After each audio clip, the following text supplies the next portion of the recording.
Halo para pelaku bisnis, para sahabat-sahabat semua yang senantiasa setia untuk mengikuti acara podcast Breakout ini.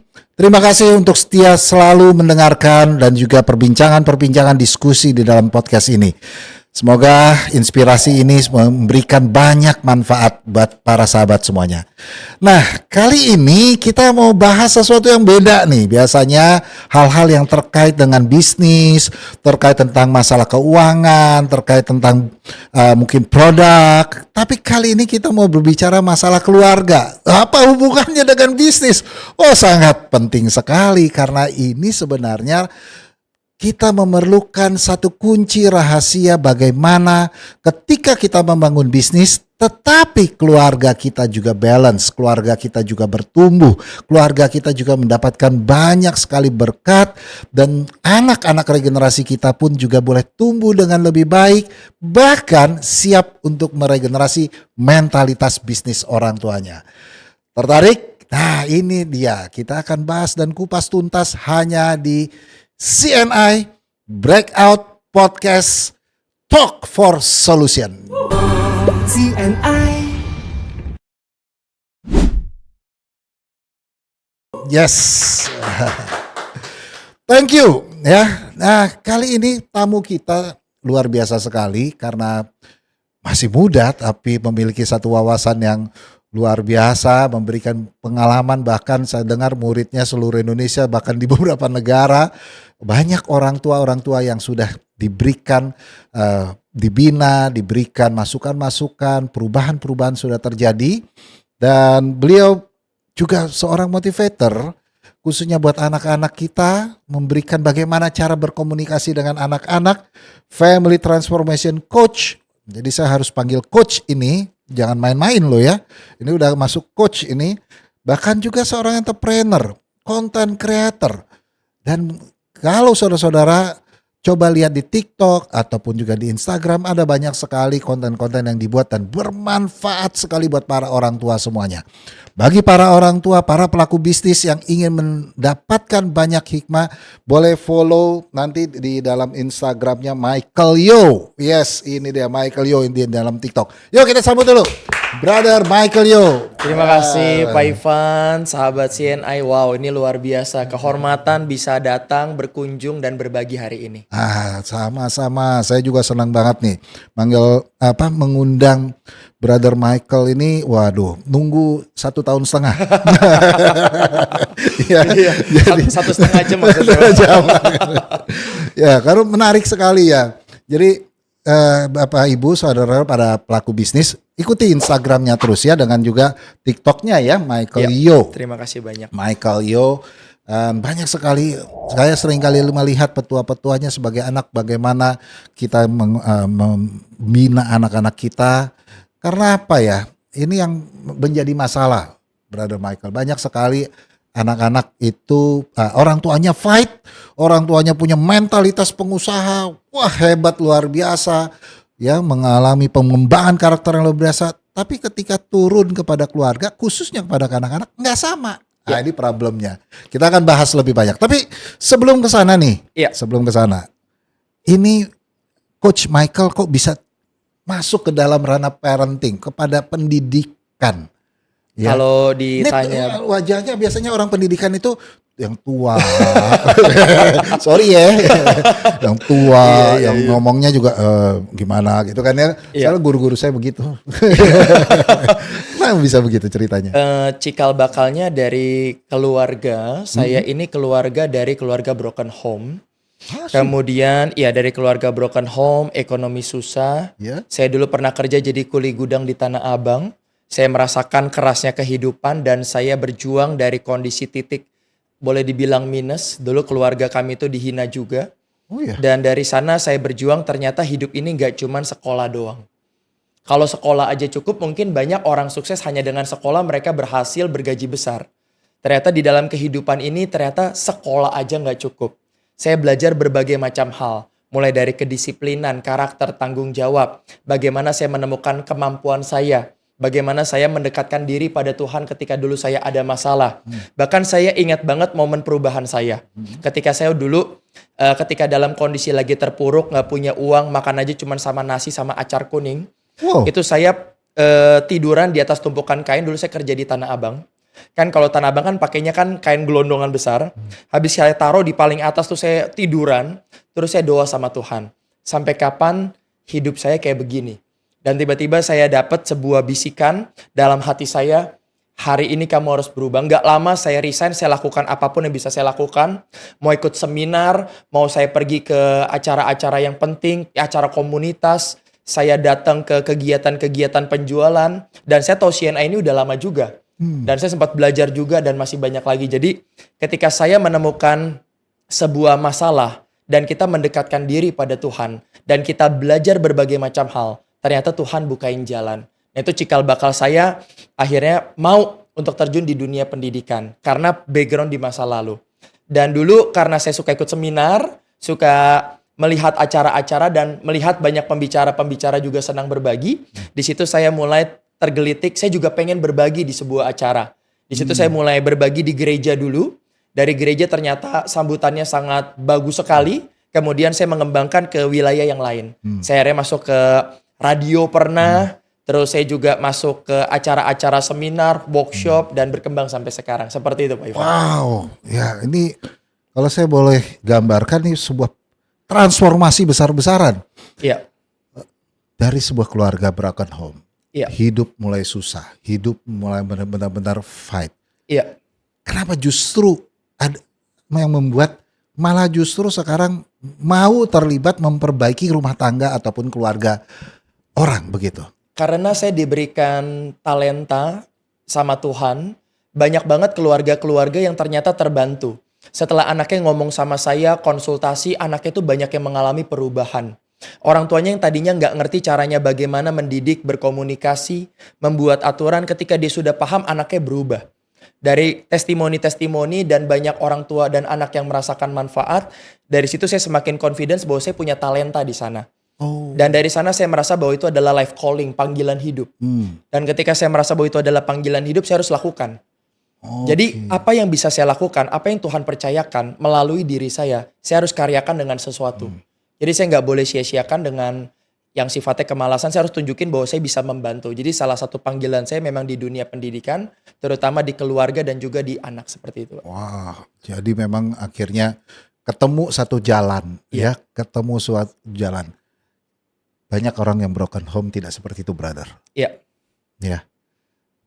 Kalau misalnya teman-teman di luar sana ada anak-anak yang sedang mengalami broken home, sedang mengalami keputusasaan. Do I have a hope? Ya. Apa yang mau disampaikan? Harus dekatkan diri sama Tuhan dan tanya sama Tuhan, apa maksud dari Tuhan memberikan masalah ini buat saya? Ada dua jawaban. Yang pertama adalah memang ini sebuah nasib yang harus kita terima, karena kita nggak bisa yang namanya mengendalikan orang tua kita. Mereka harus bersatu terus, itu nggak bisa. Kita nggak bisa mengendalikan apa yang di luar kendali kita. Tapi ternyata Tuhan punya maksud bahwa kita harus bisa mengendalikan diri kita. Nah, ketika kita bertanya apa maksud Tuhan keluarga saya broken home, sekarang saya bisa menjawab. Ternyata saya ditujukan untuk bisa membantu keluarga yang lain. Cuma dulu nggak tahu jawabannya. Dulu nggak tahu jawabannya. Ketika broken home, rumah waktu itu, bukan rumah, kontrakan. Waktu itu kondisinya udah habis, nggak tahu harus tinggal di mana. Uang juga nggak ada, pinjam sama saudara juga secukupnya. Dan dulu keluarga kami dalam kondisi ekonomi yang parah. Saya udah nggak mikir lesu, udah nggak mikir lemes lagi, udah nggak mikir apa-apa. Yang saya pikirkan satu, besok bisa makan apa enggak. Sampai di titik itu. Jadi kalau misalnya dibilang, aduh setelah saya broken home saya kayaknya lemes, gak bisa ngapa-ngapain. Mungkin masih berada di dalam titik nyaman. Karena kalau kita udah di dalam titik udah gak bisa makan, besok udah gak tahu mau makan apa, kayaknya udah gak sempat lagi deh mikirin, aduh saya broken home, terus ikutin standar TikTok, terus mengasihani diri sendiri, kayak udah gak sempat lagi. Iya seperti itu. Banyak sekarang kejadian. Iya. Jadi sudah dalam titik terendah dan merasakan, tapi ternyata masih ada harapan. Itu ada pesannya. harapan. Ada harapan. Yang paling penting adalah mendekatkan terus kepada Tuhan. Yes, itu standar awal kita SQ. spiritual quotient. Dan dari spiritual quotient ini baru akan mengembangkan ke hal lainnya, seperti itu Pak. Oke. Jadi buat Bapak Ibu, para pelaku bisnis semua, para teman-teman, para sahabat yang memang mungkin mengalami masalah keluarga ya, jangan sampai dalam pikiran Anda memikirkan bahwa rasanya sudah tidak ada harapan, orang tua sudah tidak bisa diandalkan, apalagi lihat orang tua si ini bisa begini, orang tua membandingkan. Nah ini sekarang menarik nih, saya juga mau bahas yang lain. Mulai anak-anak sekarang membandingkan. Ada orang istilahnya akhirnya jadi FOMO. Ya, kalau dia bisa, saya nggak bisa. Wah ini tren baru nih. Apakah ini didikan kondisi dari keluarga atau memang si anaknya yang memang mendapatkan pengaruh dari luar? Buat saya pengaruh dari luar pasti besar sekali. Apalagi sekarang orang tua nggak bisa membatasi ketika anak sudah pegang handphone. Dan ketika anak FOMO atau dia melakukan berbagai macam hal, saya selalu bilang setiap manusia punya namanya jatah gagal, punya namanya jatah salah. Nah, ya yang paling tidak boleh dilakukan orang tua adalah menggantikan jatah gagalnya itu. Kalau emang dia waktunya gagal, dia waktunya salah, biarkan anak itu belajar. Contohnya apa menggantikan? Contohnya, misalnya waktu anak itu harusnya sudah belajar untuk berbisnis. Misalnya banyak orang tua bilang, aduh anakku masih SMP, gak perlulah dia bisnis-bisnis. Gak perlulah dia jualan-jualan, orang tua masih bisa kok biayain anak. Harusnya anaknya udah belajar dari berbisnis, udah belajar dari jualan, udah belajar punya mental. Kan zaman dulu kan orang-orang pada mulai bantu orang tua dari kecil. Bahkan dari SD. Betul. Tapi sekarang kan karena orang tua kita standar TikTok, anak kita pokoknya sekolah dulu aja. Kuliah dulu aja, gak usah ngapa-ngapain. Fokus aja dulu lah. Fokus aja. Itu yang saya sebut adalah sarjana kertas. Sarjana yang lulus tuh nggak punya kemampuan, cuma taunya lulus karena dapat nilai dan ijazah. Nah, sedangkan pengalaman ketika dia masih kecil itu nggak ada. Dihiasi dengan handphone, dihiasi dengan kemalasan, dihiasi dengan hal yang manja. Ganti buku digantiin, beresin kamar diberesin, siapin seragam disiapin. Udah kemandirian yang nggak ada. Kecanduan handphone, gak ngapa-ngapain, sekolah doang, sampai kuliah, dan juga banyak masalah itu terjadi. Jadi dari sini kita bisa melihat, bukan masalah anak ini tidak siap atau dia siap, tapi memang setiap manusia itu ada jatah gagal. Jadi kalau anak harus pecahin piring karena dia salah, gak apa-apa. Kalau dia ada kehilangan barang karena memang dia harus menghilangkan, ya udah, itu namanya jatah salah, jatah gagal. Tapi standar orang tua di Indonesia kembali lagi banyak yang mengikuti standar TikTok. Anak saya tuh nggak boleh salah. Dan ketika salah, orang tuanya itu gampang marah. Dan ketika marah, anaknya jadi takut. Ya udahlah, aku nggak ngelakuin lagi. Soalnya kalau aku ngelakuin, kalau salah diomelin. Anaknya jadi nggak belajar. Nah, ketika orang tuanya jadi suka marah-marah dan orang tuanya suka emosi, disitulah cikal bakal orang tua sama anak hubungannya itu renggang. Nah, ketika orang tua marah-marah, di situ orang tua mulai menanamkan yang namanya adalah tabungan emosi. Nah, ada emosi apa aja? Bisa jadi emosi ketakutan, emosi kecemasan, kekecewaan, luka batin, amarah, dan masih banyak lagi. Jadi saya selalu bilang, yang berhubungan sama yang tadi, baik itu FOMO atau apapun, kalau emang anak kita salah ya sudah. Biarkan dia salah, biarkan dia belajar, dan tugas orang tua adalah merangkul, mendampingi, dan mengarahkan. Gak perlu marah. Belajarlah untuk punya fondasi dasar atau family culture, budaya keluarga, untuk bisa saling merangkul, membantu dan mendukung, dan belajar ngomong baik-baik. Karena banyak orang tua itu ketika anaknya marah, salah, orang tua kadang gak bisa ngomong baik. Dan itulah cikal bakal dari keluarga yang akhirnya gak harmonis, anaknya takut salah, gak ngapa-ngapain sampai dia lulus kuliah. Gitu Pak Ivan. Wow, ini jadi kita kayak rasa ditempeleng, kayak ditabokin ya.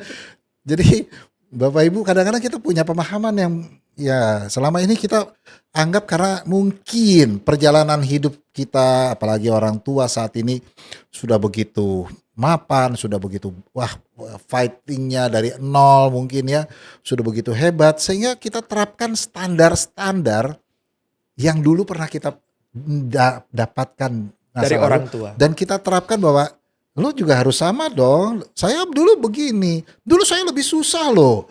Kamu lebih enak. Pandangan Coach Michael. dengan model seperti ini? Rasanya semua akan melakukan begitu. Gua dulu kerja keras, kok kamu gak bisa kerja keras? Ya. Itu gimana? Pertanyaannya adalah kenapa anaknya nggak kerja keras? Karena orang tua bantu berlebihan. Karena anak mendapatkan semua fasilitas dengan gampang. Karena anak mendapatkan semua fasilitas hanya dengan minta. Kalau saya bilang itu adalah mental pengemis. Jadi anak tuh tinggal minta, orang tua penuhi. Jadi kalau anak itu tidak berjuang, anak itu malas, bukan salah anak itu.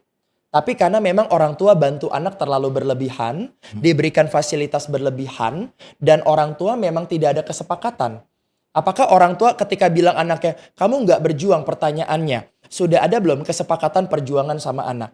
Agendanya bagaimana? Aturannya seperti apa? Kalau dia berjuang bagaimana? Kalau dia nggak berjuang seperti apa? Perjanjiannya bagaimana? Kita pengen anak kita berjuang, kitanya aja nggak melakukan penyamaan persepsi. Tidak ada kesepakatan. Akhirnya terjadi miskom. Ketika orang tua pulang ke rumah ngelihat anak main handphone. Yang kasih handphone siapa? Yang kasih wifi siapa? Yang nyalain siapa? Yang kasih kuota siapa? Kan kita semua. Jadi ketika anak gak berjuang, don't blame anak kita, sadari itu karena pola pengasuhan yang menjadikan anak kita seperti itu. Karena anak saya gak begitu. Dia mau beli sepatu aja, nabung dulu 3 bulan. Bukan karena saya gak mampu beliin. Soalnya setelah saya beliin sepatu, besoknya dia minta lagi sepatu. Setelah saya beliin sepatu lagi, besok dia minta lagi beliin sepatu. Sampai 1 rak. Berapa banyak anak muda beli sepatu, banyak sekali, beraneka ragam, berwarna-warni. Karena dia tinggal minta sama orang tuanya. Anak saya sepatu dikit. Karena dia beli sendiri. Bukan karena saya nggak mampu beliin. Tapi itu adalah pola didik di mana anak berjuang dulu baru dapat. Kesalahan orang tua. Kenapa anaknya nggak berjuang? Nggak berjuang pun lo kasih. Gimana mau berjuang? Nah itu adalah singkat cerita. Kenapa alasan dibalik anak kita seperti itu. Gitu Pak. Wow ini. Tapi kadang-kadang aku nggak tahu ada sebuah pola perbeda. Apakah ini memang budaya timur begitu ya? Jadi nggak tegaan gitu loh. Iya. Ya. Dan ada rasa bahwa sebagai orang tua itu, ntar anak saya ngeliatin ngiler ada keluarga lain, waduh nyaman. Ya kan anak kan pasti melihat. Betul. Saya membayangkan begini, kalau misalnya kondisi saya agak tegas begitu sama anak saya, pertama kasihan, yang kedua juga dia mungkin nanti lihat yang lain, kok dia lebih nyaman, dia malah balik ke saya. Papa tuh nggak kayak yang itu loh, papa tuh, mama tuh nggak, itu sih teman saya begini. Ada nggak kejadian begini tuh? Iya, jawabannya ada dan banyak. Makanya saya selalu bilang, kalau anak kita mau ditempatkan, cari pembandingnya yang lebih sukses dari dia. Jangan cari pembanding yang kecanduan handphone. Jangan cari pembanding yang dimodalin dan difasilitasin sama orang tua. Jadi mindset dan mentalitas saya selalu bilang, kalau kayak komputer itu harus diinstal dulu anaknya. Jadi kebanyakan orang tua cuma taunya cuma sekolahin anak, kuliahin anak. Tapi anaknya tidak diinstal dan tidak ditanamkan antivirus. Install itu adalah ketika anak kita misalnya dari kecil, kenapa kita ajarkan dia berjuang? Ketika dia pegang handphone, kenapa dia pegang handphone ada waktunya? Itu udah kita install. Itu bikin harus rules di depan. Lebih tepatnya adalah ngobrol, seru, santai, asik, gokil, menyenangkan, dan seperti obrolan keluarga, namanya family sharing. Dan itu sudah insight dalam family culture. Dan ketika keluarga kita asik, seru, gokil, menyenangkan, dan boleh dibilang tingkat harmonisnya. Sekarang kita hitung deh harmonisnya dari para penonton hari ini. 0 sampai 10, berapa nilai harmonisnya? Kalau di saya 9,5. Sangat harmonis. Apa kira-kira ukuran yang bisa menunjukkan? Tidak ada pertengkaran, tidak ada konflik, tidak ada ego, tidak ada memaksakan kehendak, semuanya ngobrol, seru, asik, tapi dengan dasar fakta dan data yang kuat. Seperti itu. Jadi kalau misalnya dibilang, "Papa, itu teman aku pegang handphone." Bagus, dia pegang handphone. Nah, sekarang kita lihat ya, prestasi dia bagaimana? Nggak ada sih. Coba kamu lihat teman kamu yang pegang handphonenya dibatasi. Wah, dia lebih berprestasi. Kita menggunakan fakta bahwa yang berprestasi itu ternyata handphonenya nggak berjam-jam. Dari situ dia ngelihat, dari situ kita instalin pelan-pelan. Dan juga kita tanamin antivirus. Kayak tadi misalnya ada yang bilang, zaman sekarang rentan generasi muda suka merokok. Kenapa mereka suka merokok? Karena nggak diinstalin antivirus. Harusnya dari kecil mereka sudah dibilang, hati-hati rokok. Hati-hati rokok. Anak saya dari kecil ngelihat orang merokok racun. Itu udah terdogma tuh. Every day. Tiap kali orang merokok racun. Itu lama-lama makin kuat installmentnya di kepala mereka. Dan tiap kali mereka ngelihat rokok, sekarang mereka bencinya luar biasa. Dan itu akan ke bawah sampai mereka besar. Kenapa banyak orang tua tidak menginstal dan tidak menaruh antivirus? Karena mereka nggak paham kadang. Mereka cuma taunya ketika udah kejadian, udah kebablasan, udah terlanjur, marah. Padahal itu adalah akibat sekarang gini. Kita punya komputer, kemasukan virus. Salah siapa? Salah kita. Kenapa kita nggak install antivirus? Nah disitulah akhirnya terjadi yang namanya emosi. Kalau kita menghadapi dengan marah-marah, maka yang terjadi adalah culture kita emosi. Dan ketika kita melihat, saya selalu bilang, di Indonesia ini kita terlalu peduli sama penilaian orang. Sama penilaian tetangga, sama penilaian teman sekolah, sama penilaian kiri, penilaian kanan, standar TikTok dan lain sebagainya. Saya selalu bilang, kenapa Indonesia susah maju? Karena kita adalah orang yang gak punya prinsip dan pegangan. Kalau kita mau maju, jangan hidup berdasarkan penilaian seseorang. Tapi hiduplah dengan keyakinan dan target yang jelas dalam kehidupan ini. Anak saya sekarang kalau pergi kemana-mana juga udah gak pernah lihat barang. Kalau dia ngelihat barang, lihat dulu harganya. Udah bener-bener mikir, standar ada. Dan murid-murid yang saya bina rata-rata sudah seperti itu. Jadi mereka udah gak lagi kalau ngelihat barang tuh semua matanya hijau. Tapi mereka bener-bener berjuang dulu baru dapat gitu Pak Ivan. Wah, ini menarik ya. Memang saya setuju sekali budaya-budaya di Indonesia ini penilaian orang lain dalam keluarga. Ya sama ya, kalau ibu-ibu itu, saya kalau menghadapi ibu-ibu ngomongnya sih kesannya mengeluh gitu. Aduh, saya lihat anak saya kasihan beneran ya. Aduh, tapi ya gimana, makannya kurang, istirahatnya kurang. Tapi ya gimana, nilainya 9, 10, 9, 10 ini maksudnya sebenarnya mau apa ya? Mau sedih atau mau narsis ya? Kalau ibu-ibu kalau ngumpul kan begitu tuh. Iya, anak saya juga sekarang itu ya, tapi mau gimana ya? Dia sekarang udah kuliah atau kursus di ini, ya, jadi macam-macam ya. Jadi dan itu menjadi bagian daripada standar. Iya, dan kalau kita bilang soal nilai di Indonesia itu kan mostly hafalan. Dan hafalan di dalam prinsip taksonomi Bloom itu adalah level di mana level pemikiran manusia paling bawah, level 1. Iya. Ya. Ya, kalau kita melihat level pemikiran manusia itu adalah setelah hafal, itu adalah paham. Berapa banyak anak di Indonesia yang nilainya bagus memahami pelajarannya? Sedikit. Berapa banyak yang setelah paham mereka terapkan? Itu level ketiga. Setelah diterapkan mereka analisis. Setelah dianalisis itu level keempat, mereka evaluasi. Itu level kelima. Dan level keenam itu adalah menciptakan. Jadi pelajaran di Indonesia adalah pelajaran mostly menghafal. Dan itu adalah level pemikiran manusia yang nomor 1. Bukan yang nomor 2, 3, 4 dan seterusnya. Jadi kalau kita melihat bahwa nilai anakku bagus, iya. Saya turut senang dan bangga, artinya anak kita berjuang dapat nilai yang bagus. Tapi jangan lupa bahwa pengukuran keberhasilan anak kita bukan hanya dari nilai sekolah. Itu sih. Itu penting sekali. Nah ini yang menarik adalah kalau misalnya kita ingin membangun. Nah ini mungkin para pelaku bisnis juga, mungkin umumnya juga punya anak rata-rata sudah remaja lah. Anggaplah seperti itu. Tapi kita mau membangun kembali mentalitas bisnis yang ada, istilahnya mau rekonsiliasi lagi nih. Mungkin Coach Michael sudah ngalamin, ya orang bilang, ya kalau kita ngarahinnya, andaikan saya bisa mengulang dari nol lagi, bisa lah saya membuat seperti yang disarankan Coach Michael itu. Tapi kan sekarang udah wes kadung, anakku wes gede, udah remaja, udah sekolah, terus gimana? Udah begitu bolak-balik ditegor, malah marah-marah, ya kan? Malah ngelawan orang tua, malah nyolot kalau orang Betawi bilang ya, ya dibilang malah ngajarin orang tua. Any idea, bagaimana cara solusinya? Untuk anak yang marah-marah ya Pak ya? Ya, apalagi kalau mereka-mereka yang sudah besar gitu kan. Buat saya pribadi, semua anak dasarnya baik. Semua anak dasarnya baik, tergantung treatment orang tua. Kalau misalnya anak ini dari 2 kondisi yang berbeda. Yang satu memiliki tabungan yang positif. Tabungan positif itu anaknya penuh dengan kasih sayang, keharmonisan, kehangatan, perhatian, dukungan, motivasi, arahan, dan sering dirangkul. Dan sering dipuji. Itu adalah yang punya tabungan positif. Tabungan positif. Tabungan Oh, positif. oke. Ada orang tua yang kebanyakan mungkin anaknya punyanya tabungan negatif. Sering dimarahin, diomelin, kemudian dibentak, dibandingin. Kemudian anak yang punya luka batin, kekecewaan, ketakutan, kecemasan, dan masih banyak lagi. Nah sekarang sebelum kita maju ke jawabannya, kita coba cek dulu. Anak kita punya tabungannya yang mana? Yang positif atau yang negatif? Dan tidak ada jawaban 50-50. Pasti ada yang lebih dominan. Seperti itu.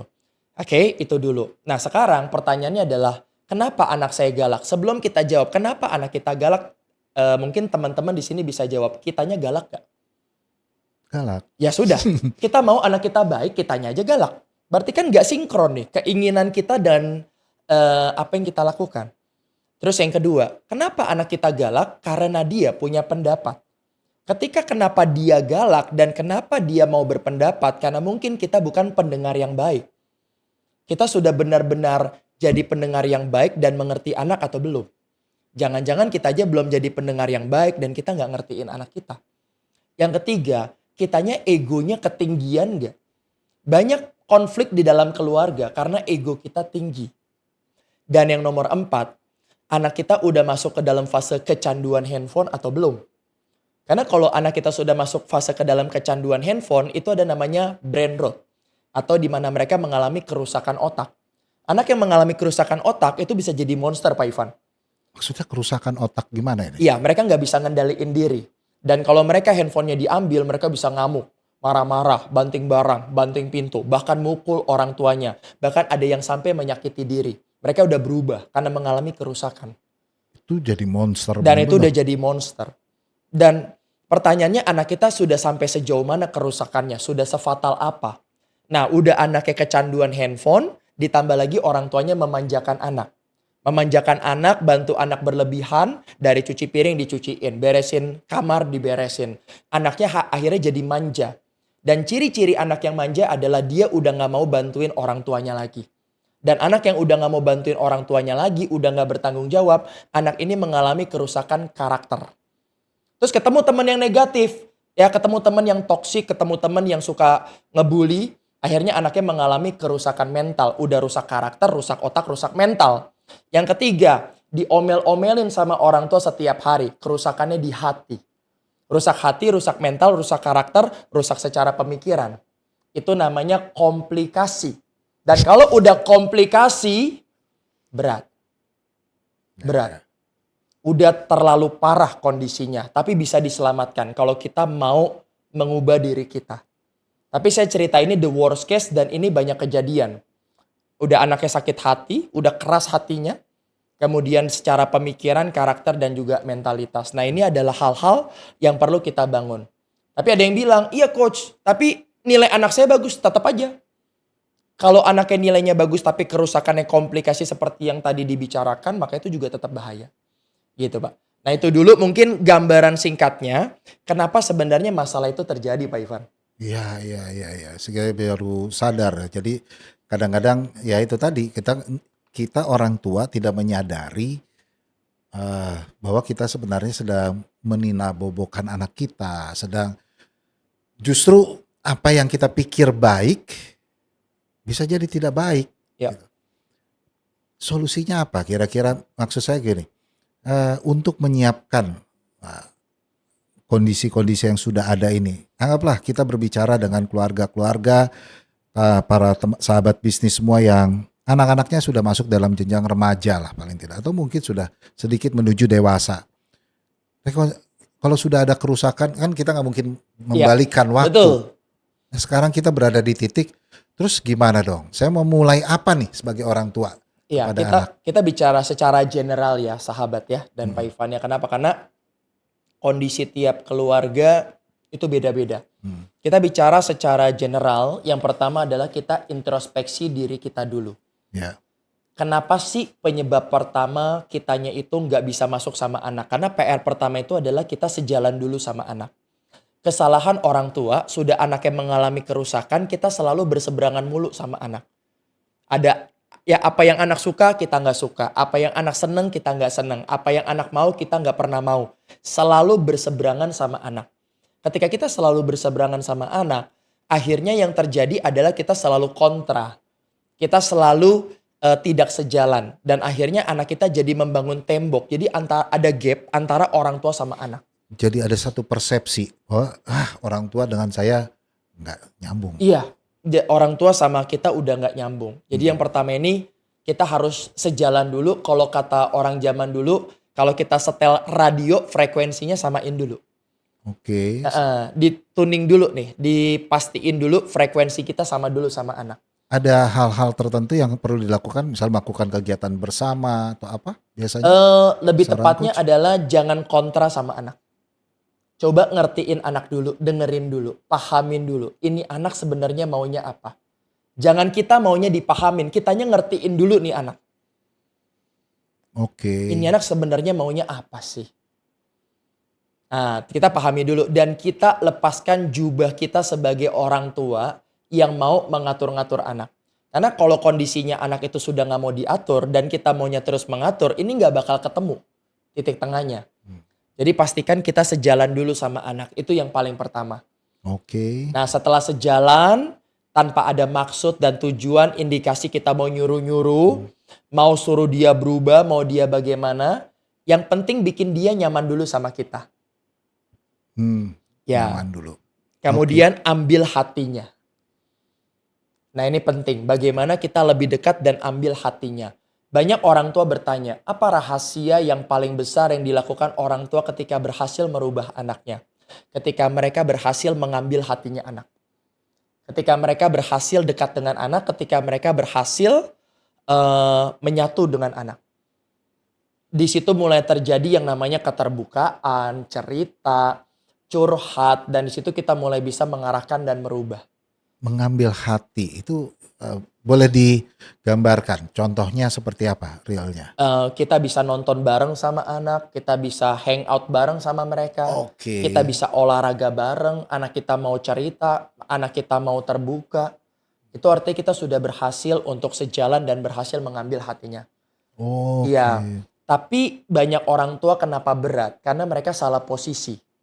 Mereka selalu posisinya mau jadi orang tua yang menasehati dan nyuruh-nyuruh anak. Menasehati dan bilangin anak. Tanpa mereka memahami kondisi dan situasi yang ada. Dan ketika orang tua memaksakan kehendak, mereka cuman jadinya yang namanya adalah capek hati, sakit hati, berantem, konflik, marah-marah, dan akhirnya orang tua juga terluka. Ketika orang tua terluka dan anak terluka, dan dua-duanya punya ego yang besar, tinggal nunggu suatu saat nanti anaknya lulus kuliah, dia pasti pergi dari rumah. Dan itu udah banyak kejadian. Makanya fondasi awal keluarga tuh jangan sampai salah. Kenapa? Karena kalau fondasi awal keluarga itu sampai salah, dan keluarga itu tidak harmonis, dan keluarga itu bermasalah, itu adalah penderitaan orang tua seumur hidup. Wah. Ini benar-benar teguran keras ini ya buat orang tua ya. Kalau udah lepas dari anak atau dijauhi anak itu menyakitkan sekali. Dan yang parah itu adalah kalau orang tua udah dibenci sama anak. Saya paling takut kalau anak tuh udah benci sama orang tuanya. Itu berat. Karena kan pelampiasan. Jadi dia bisa buat pelampiasan yang lain-lain. Iya, ketika anak udah benci sama orang tua dan masuk ke dalam standar TikTok dan dia punya lingkungan yang mendukung, apalagi punya tempat pelarian, oh ada rumah nenek di sebelah, dia tinggal sama neneknya, dia nggak balik lagi ke rumah orang tuanya, tuh banyak. Dan ini akhirnya jadi masalah yang tidak akan pernah kunjung selesai. Gitu Pak Iwan. Harus raih hatinya ya, harus satu frekuensi dulu. Apakah harus ada kesepakatan kalau mau melakukan perubahan? Kira-kira orang tua apa the magic word yang orang tua perlu lakukan kepada si anak? Kita nggak bisa langsung bikin kesepakatan sama anak. Itu ada urutannya. Urutannya sebelum bikin kesepakatan adalah penyamaan persepsi dulu. Apakah pemikiran kita sama anak sudah sama atau belum? Sekarang mungkin untuk para penonton gitu ya, sahabat, pebisnis, coba kita berpikir. Apa yang kita pikirkan sama apa yang anak pikirkan sama atau berbeda? Kalau apa yang kita pikirkan sama anak yang pikirkan aja sudah berbeda, Bagaimana kita mau bikin kesepakatan? Persepsinya aja udah gak sama. Contoh, kita bilang ke anak kita, kakak jangan lupa belajar. Pemikiran belajar di kepala kita sama pemikiran belajar di kepala anak sama atau berbeda? Itu aja mungkin berbeda. Wah, saya baru kepikir ini beneran. Persepsi ini harus disatukan dulu sebelum bikin kesepakatan. Dan persepsi ini datang dari yang namanya adalah edukasi dan diskusi. Banyak orang tua fokusnya adalah menasehati, menyuruh, kalau ngomong diulang-ulang, dan selalu mengungkit-ungkit masa lalu. Dulu begini, dulu begitu. Diulang-ulang berkali-kali. Terus sifatnya menasehati, menyuruh-nyuruh, dan bilangin anak. Padahal harusnya angle-nya adalah diskusi dan edukasi. Nah, itu ada urutannya. Jadi sebelum diskusi dan edukasi, yaitu anaknya sejalan dulu sama udah diambil hatinya. Jadi ada urutannya, baru kita masuk ke dalam tahap sepakat gitu Pak Ivan. Oh, iya, yes. Wow, wah benar-benar ini harus membuat banyak orang tua bertobat nih dari hasil podcast ini. Oke, sekarang mungkin pertanyaan yang sangat penting sekali. Apalagi para entrepreneur yang sibuk. Rata-rata mereka tuh sibuk waktu. Nah, apalagi waktu banyak terbuang. Waktunya singkat begitu ya. Mungkin apalagi kalau misalnya suami istri di dalam rumah tangga bekerja, berusaha, kan semuanya katanya kita orang tua kan ini kan semua juga untuk anak juga kan begitu. Tapi anak akhirnya tidak malah bertumbuh dengan baik, kadang-kadang malah tidak sesuai dengan yang diharapkan. Pertanyaan saya, membangun culture, apalagi dia seorang pebisnis, ada nggak tips-tips dari Coach Michael? Ada Pak Ivan, terima kasih. Yang pertama, sebelum kita membangun bisnis, pastikan kita sudah bangun yang namanya adalah budaya keluarga dan juga peraturan. Jangan sampai pada saat kita sibuk berbisnis, anak kita di rumah kecanduan handphone. Anak kita bisa dapat apapun yang mereka mau dengan mudah. Ketika kita pulang, kita merasa bersalah gak punya waktu buat anak kita minta apapun kita beliin. Anak kita gak ada perjuangan. Udah di rumah main handphone seharian, bebas, gak ada yang awasin. Pulang mereka minta apapun kita beliin. Terus udah gede mereka gak ada perjuangan, kita marah-marah. Kenapa kamu gak ada daya juang? Kan kita yang bikin seperti itu. Kembali lagi begitu. Jadi tips pertama adalah sebelum kita fokus ke dalam bisnis kita, pastikan anak kita sudah dalam mode bisa ditinggal. Sudah dalam mode ada yang ngawasin, sudah dalam mode ada aturan, ada kesepakatan, ada perjanjian sama anak. Terus pasti habis ini ada yang ngomong, saya udah bikin coach tapi anak saya melanggar. Pertanyaannya adalah kalau melanggar, jawabannya normal nggak Pak Ivan? Normal sekali. Normal sekali. Pertanyaannya adalah ketika contoh ada orang melanggar lampu merah di jalan. Nggak ada polisi, dia lupa sekarang ada CCTV di jalan. Di foto, dicepret. Ketika dia pengen perpanjang STNK mesti bayar denda. Pertanyaannya adalah ketika dia melanggar dan dia harus bayar denda.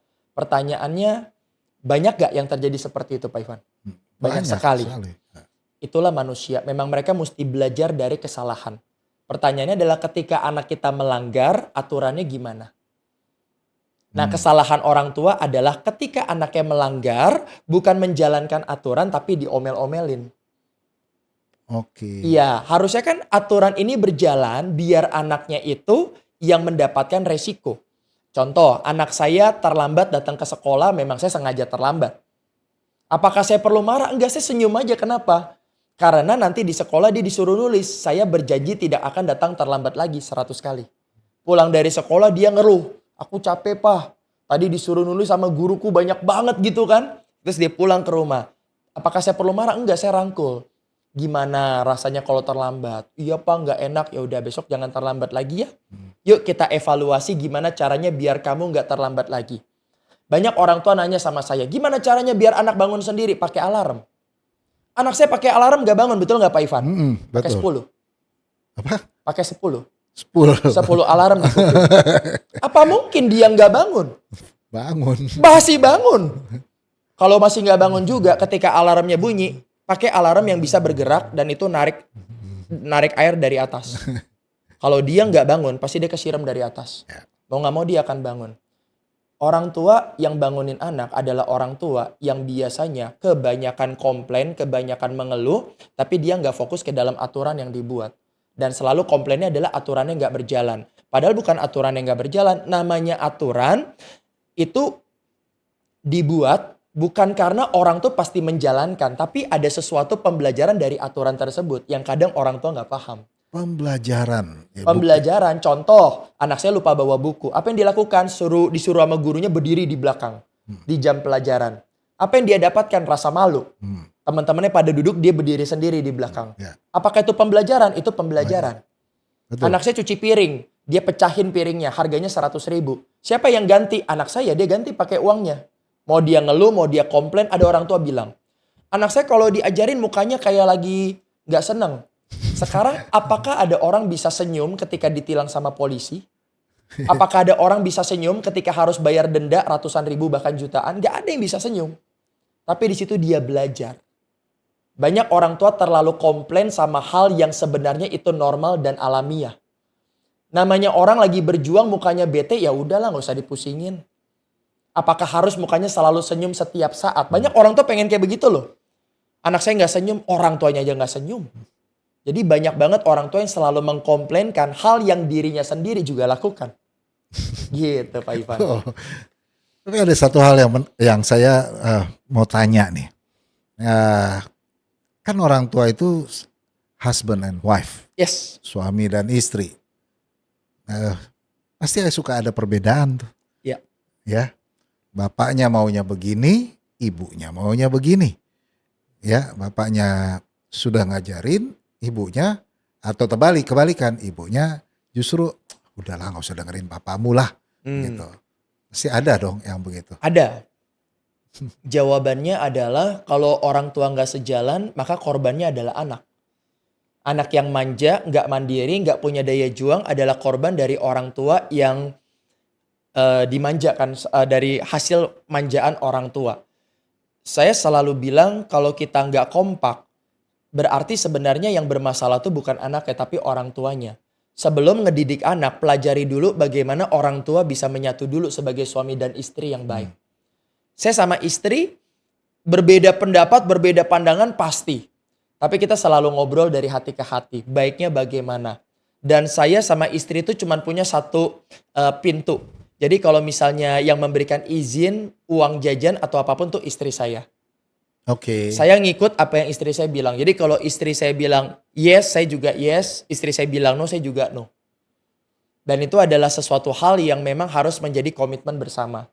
Jadi kalau misalnya kita... Apa maknanya di balik itu? Maknanya adalah biar kita tahu film Doraemon ya. Iya. Nobitanya males Pak Ivan ya. Iya. Kenapa? Karena ada satu Doraemon. Bisa kebayang kalau Nobita punya Doraemon dan Dorami. Itu Nobita bakal jadi orang yang paling malas sedunia. Betul. Nah, jadi kalau bapak emaknya seperti itu tuh repot. Nah, yang paling kasihan itu adalah kalau anak itu bukan ketika anak gak dapat apapun dia kasihan, tapi ketika dia mendapatkan apapun dan gak punya daya juang, itu yang paling kasihan sebenarnya. Karena nanti di kemudian hari dia akan berat hidupnya. Ketika dia hidup ini terlalu mudah, di kehidupan yang sesungguhnya hidup dia bakal keras. Tapi ketika sama orang tua kehidupan dia sudah mulai keras, di kehidupan yang sebenarnya dia lebih mudah.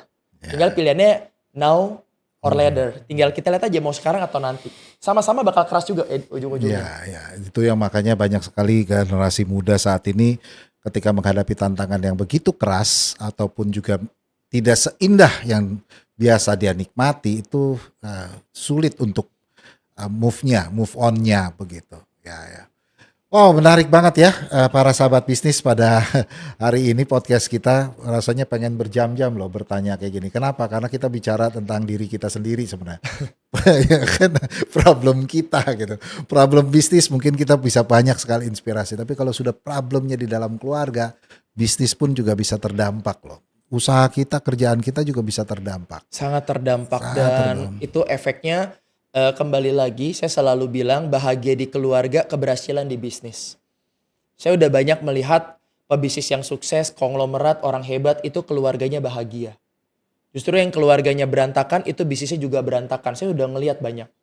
Ya. Dan itu udah menjadi fakta dan data di lapangan bahwa memang bahagia di keluarga, bahagia di kehidupan. Dan saya selalu bilang Tadi kalau Pak Ivan bertanya sedikit nyambung dari pertanyaan yang soal mempersiapkan anak kita, bagaimana mempersiapkan bisnis kita.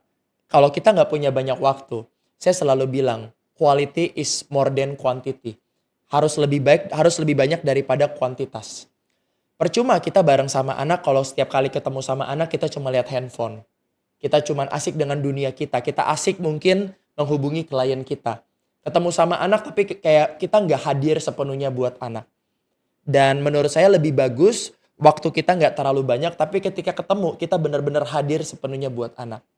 Jadi buat para pebisnis nggak usah khawatir yang mungkin nggak punya banyak waktu. Buat saya quality is more than quantity. Lebih baik daripada kuantitas yang banyak tapi nggak ada kualitasnya. Yes, betul. Seperti itu. Setuju sekali. Adakah kata terlambat? Ada kadang orang tua mengatakan udah terlambat, udah lewat, anak saya sudah begini. Saya bantu keluarga dari yang usia anak 6 tahun, 7 tahun, 8 sampai teenager belasan tahun, 18, 19, 20, 25, 27, 29, 32 sampai 36 tahun. Anak 36 tahun. 36 udah kawin tahun. dong, sudah punya anak lagi ya. Sebenarnya dia udah punya anak sih, Pak. But orang tua merasakan satu problema. Iya, dan parahnya memang dia cuma di rumah di kamar main handphone. Yang kerja istrinya sebagai dosen sama anak ini dapat uang masih dari orang tuanya. Dan ketika ditanya kamu nunggu apa? Nunggu warisan. Nunggu warisan. Nunggu warisan. Udah capek-capek orang tuanya bangun bisnis dan sebagainya, Iya, anaknya punya mindset warisan aja, kenapa susah-susah? Iya, karena kan anaknya nggak pernah diajarin susah. Orang tuanya kan selalu manja. Jadi anak yang 36 seperti ini karena orang tuanya nggak tegaan. Maka saya selalu bilang kalau orang tua nggak tegaan itu nggak usah mikirin anaknya berhasil. Nggak usah mikirin anaknya mandiri. Karena anaknya nggak bakal mandiri karena orang tuanya nggak tegaan. Anaknya nggak bakal keluar kota, nggak bakal keluar daerah, nggak bakal berdikari karena dia kan selalu ada di sebelah orang tuanya. Saya pernah ketemu kejadian di mana anak ini nggak boleh jauh-jauh dari orang tuanya. Pokoknya anak itu harus ada di sekitar orang tuanya. Jadi anak ini nggak bisa terbang, seperti burung yang bisa terbang tapi nggak boleh terbang. Dan dia dampaknya psikologisnya dia ataupun yang Menerima nasib. wow. Iya seperti itu. Jadi banyak faktor. Jadi sebenarnya tinggal bagaimana orang tua bisa memiliki yang namanya persiapan buat anak kita bisa berhasil. Makanya sekali lagi buat para sahabat ya penonton semuanya, pesan saya satu, jangan cuman mengandalkan sekolah aja. Zaman sekarang kalau anak pulang sekolah nggak ngapa-ngapain, mereka kecanduan handphone sampai lulus kuliah. Lulus kuliah belum tentu menyelamatkan. Dan ini udah banyak kejadian dan fakta di lapangan. Kalau nggak percaya datang ke setiap kampus, lihat saudara kita, sanak saudara kita, tetangga, sepupu, keponakan, lihat lulusan kuliah yang masih kecanduan handphone. Tanya nasibnya gimana. Kalau kita nggak mau kayak mereka, harus berubah dari sekarang. Jangan cuma sekolah dan kuliah doang, karena itu nggak pernah cukup. Itu yang paling penting. Wah, luar biasa. Kita dapatkan banyak inspirasi. Very, very thanks untuk Coach Michael nih ya. Jadi para pelaku bisnis semua ini satu hal yang menarik. Banyak sekali ketika kita membangun satu bisnis, para orang tua ya di sini sudah berjuang dari nol dan membangun sebuah kehidupan yang lebih mapan, lebih baik. Tapi at the end ternyata keluarga menjadi satu yang penting, ini hancur berantakan karena waktu kita kurang, ngobrolnya, diskusinya kurang. Enjoy-nya apa tadi prinsipnya? Enjoy terus asik ngobrolnya. Asik seru gokil gaul.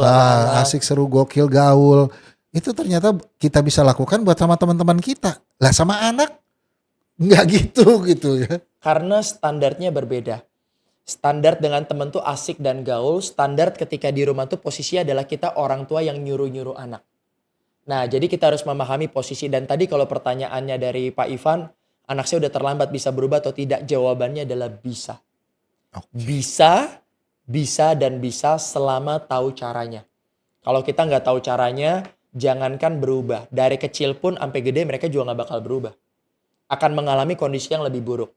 Mungkin kalau kita sebagai contoh sedikit saja, berapa banyak anak yang tambah umur, dulu rajin, sekarang males. Banyak gak Pak Ivan? Banyak. Itu kan artinya mengalami penurunan. Ya dulu semangat, sekarang lemes. Dulu pede, sekarang gak pede. Dulu berani, sekarang penakut. Iya. Ya kemudian dulu bisa ngendaliin diri, sekarang kecanduan. Dulu anaknya bisa ngerawat diri, sekarang udah obesitas. Itu adalah ciri-ciri dari anak yang mengalami penurunan. Dan kalau anak turun, Kalau kayak detak jantung kan harusnya kan naik turun ya Pak Ivan. Ya. Naik turun. Tapi kalau naik terus turun terus. Itu namanya apa Pak Ivan? Kalau detak jantung naik terus turun terus. Ya, mau Selesai. lewat itu, mau selesai. Iya, itu namanya kerusakan total. Kesalahan orang tua adalah berpikir nanti juga berubah. Gak apa-apa lah sekarang kecanduan, nanti juga berubah. Bener, saya sepakat nanti juga berubah. Tapi berubahnya ada dua, bisa lebih baik, bisa lebih buruk. Betul gak Pak? Iya. Iya, kalau lebih baik bagus, kalau lebih buruk. Nah, apalagi sekarang ada handphone. Dulu nggak ada handphone, sekarang dimanja. Dulu nggak dimanja. Sekarang anak mentalitasnya lemah, dulu mentalitasnya kuat. Nah sekarang kalau anak udah kecanduan, dimanja, mentalitasnya lemah, kemudian juga anak yang nggak berkembang mengalami penurunan, terus kita bilang suatu saat nanti juga berubah. Saya nggak yakin sih. Ya, mulai dari orang tua dulu. Benar, makanya start dari sekarang sebelum tambah susah. Ya, Gitu. saya setuju sekali. Thank you banget ya Sama-sama. pada podcast ini benar-benar mengupas tuntas bagaimana membangun keluarga. Kita juga semua orang pengen bahagia. Semua orang pengen mencapai targetnya dan memberikan satu kesejahteraan, kehidupan yang layak khususnya bagi keluarga, anak-anak terutama. Namun kita juga harus tahu bahwa segala sesuatu apa yang kita perjuangkan itu yang paling utama adalah waktu-waktu kebersamaan kita, waktu-waktu kita bersama anak-anak kita dan keluarga kita. Itu adalah sebuah kualitas yang luar biasa yang jangan sampai itu digantikan dengan kesibukan-kesibukan hanya faktor quantity yang kita kejar. Brother, terima kasih sekali. Kami dari Breakout benar-benar bisa berbagi manfaat ini. Semoga kiranya kita akan banyak sekali bisa berdiskusi. Mungkin kalau di dalam YouTube ini para pelaku bisnis mau bertanya, nanti bisa dibantu oleh Brother Michael. Mungkin bisa jawab ya. Ada yang mau bertanya di sini, silakan. Nanti kita bisa, Anda mungkin Brother Michael juga akan bisa bantu menjawabnya. Ya. Kalau satu terakhir adalah kalau mau belajar, mau mendapatkan lebih dalam lagi, punya sarananya, mungkin bisa disampaikan kepada pelaku. Iya, mungkin teman-teman bisa buka aja website saya www.remajasukses.com. Remajasukses.com. Oke. Iya, itu aja. Nanti di situ ada informasi mengenai bagaimana caranya menanamkan pola asuh. Nah, nanti kalau misalnya memang tertarik mau belajar lebih lanjut bisa di sana. Oke. Coba ikuti Remaja Sukses Indonesia. Remajasukses.com. Remajasukses.com ya, karena Iya, di sana dulu citra pelajar Indonesia ya.